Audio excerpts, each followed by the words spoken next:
Pour cette 18e édition de la Journée de l'environnement, les 80 ramasseurs bénévoles ont ramassé au total 400 kg de déchets, dont 200 kg d'encombrants et de jalons. Parmi les déchets les plus ramassés, on retrouve à la première place du podium 700 mégots de cigarettes, suivis des emballages individuels, puis des fragments de plastique.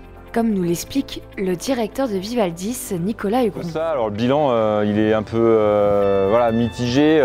Les retours de toute façon qui reviennent souvent, c'est quand même beaucoup de déchets liés au chantier, à l'exploitation, ça c'est sûr.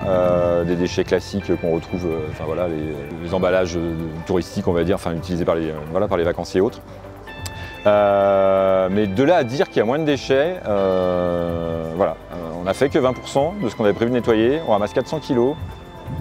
J'ai un petit doute, parce que je pense que si on avait vraiment couvert tout ce qu'on avait prévu de faire aujourd'hui, c'est pas 400 kg qu'on aurait ramassé aujourd'hui, c'est beaucoup plus. Val d'Isère et Mountain Riders ont signé la charte Montagne Zéro Déchet en 2030 pour mettre en place des actions sur 3 ans, comme nous l'indique Elodie Christin, chargée de projet Montagne Zéro Déchet chez Mountain Riders. On a formalisé aujourd'hui la signature avec Val d'Isère de la charte Montagne Zéro Déchet en 2030.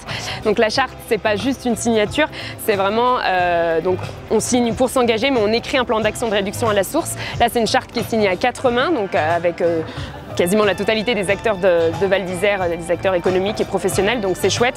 Et l'idée vraiment c'est de pouvoir monitorer sur les plans d'action, c'est 3 ans, donc sur les 3 prochaines années, monitorer les actions et voir les résultats. Et on l'espère d'année en année éradiquer certains déchets indicateurs types ou les réduire en tout cas à un maximum.